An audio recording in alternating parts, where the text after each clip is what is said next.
Hello दोस्तों, आपका फिर से स्वागत है हमारे चैनल पे जहाँ पे हम फाइनेंशियल कोर्सेज से रिलेटेड वीडियोस आपके लिए लाते हैं।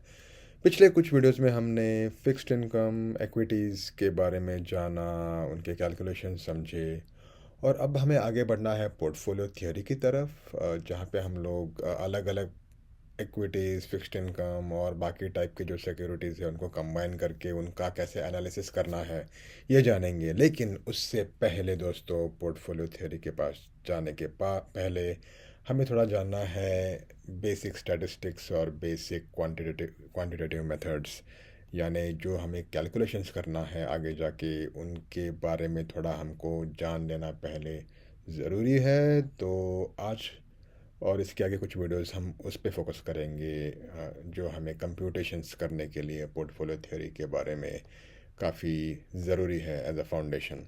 तो पहला आज का वीडियो है मीन, मीडियन और मोड पे, जिन्हें ये भी कहते हैं कि measures of central tendency.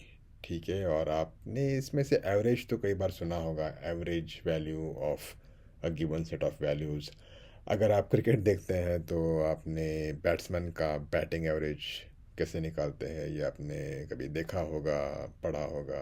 Similarly bowling average होता है बॉलर का।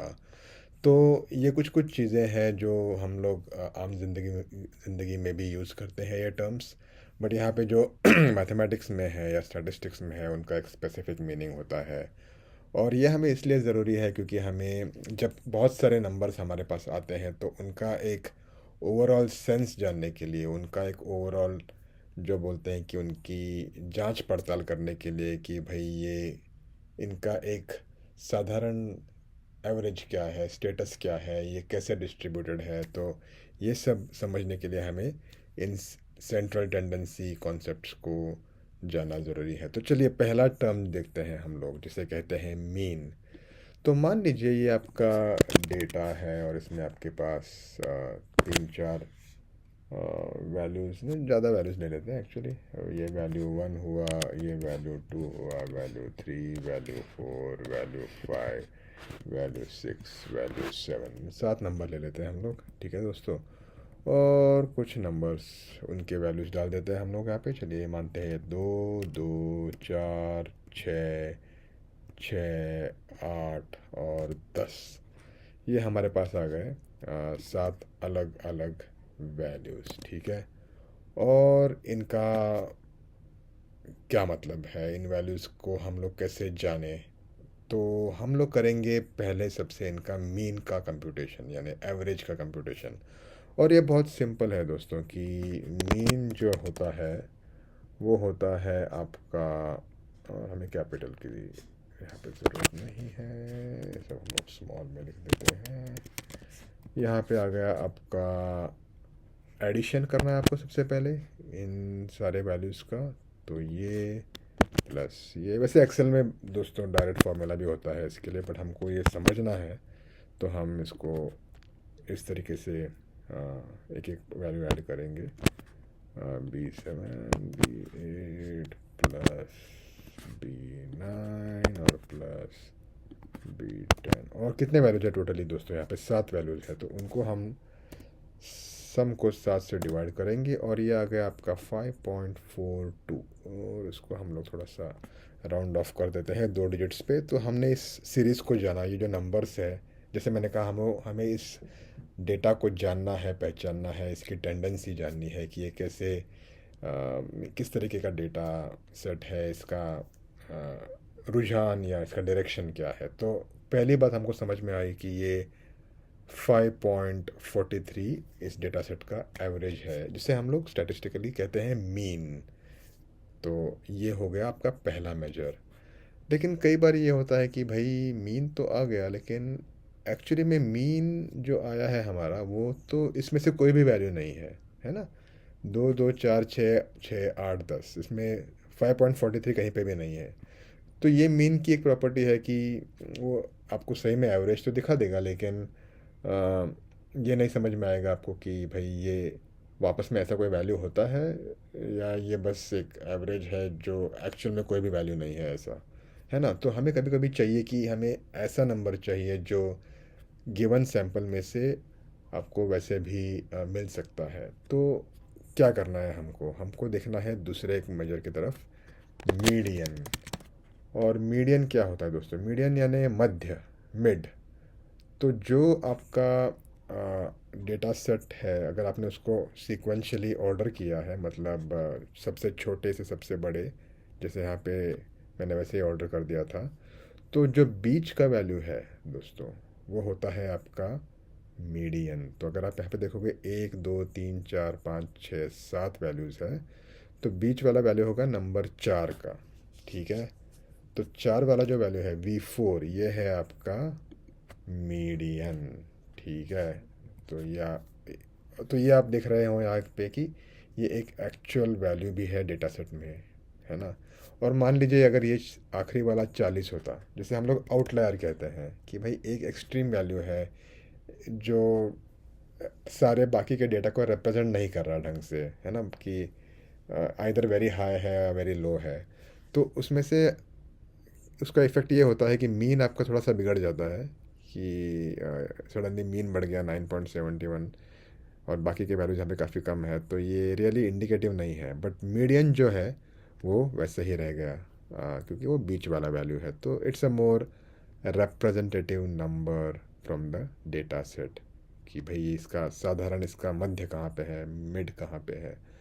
पर क्या करेंगे अगर दो वैल्यूज़ मिडल में है, माने अगर इवन नंबर ऑफ एंट्रीज होते हैं, जैसे V7 है यहाँ पे, 7 वैल्यूज़ है, अगर V8 होता है यहाँ पे, एक 8वां वैल्यू होता, तो दोस्तों फिर दिक्कत हो जाती है आपको, है ना, कि इसका मध्य कहाँ पे है।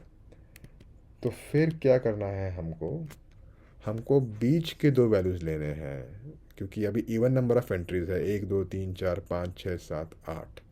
तो जो आपका एंट्री नंबर 4 है और एंट्री नंबर 5 है, उन दोनों का जो मीन या एवरेज होगा वो होगा आपका मीडियन। तो यहाँ पे आपका मीडियन होगा, इसको हम कहते हैं मीडियन 2 कह देते हैं इसको हम लोग, क्योंकि ये अलग नंबर होगा पहले वाले सीरीज से। तो नंबर 4 का आपका वैल्यू है 6, और इत्तेफाक से या योगायोग जिसे कहते हैं, सेकंड वैल्यू भी है 6, मतलब V4 भी 6 है, V5 भी 6 है, और उसको हमको डिवाइड करना है फिर मीन निकालने के लिए 2 से, और ये फिर से कोइंसिडेंटली आ गया 6।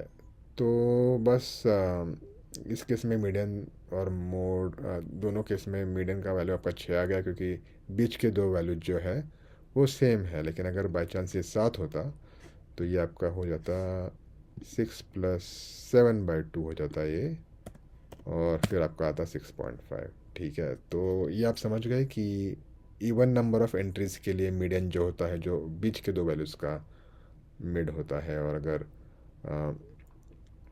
ऑड नंबर ऑफ एंट्रीज है तो बस बीच वाला जो वैल्यू है वो आपका मीडियन हो गया। तो हम लोग वापस इसको अभी डिलीट कर देते हैं, हमको ये नहीं चाहिए। और हमको फिर से ये वाला हम इसको 6 कर देते हैं, और एक काम करते हैं, इसको भी 6 कर देते हैं, और आप जानेंगे क्यों मैं कर रहा हूँ ये। जो आखिरी वैल्यू है हमारा सेंट्रल टेंडेंसी का, वो होता है मोड। और मैं इसे हिंदी में कहूँगा, जो नंबर हर मोड पे मिले, हर किसी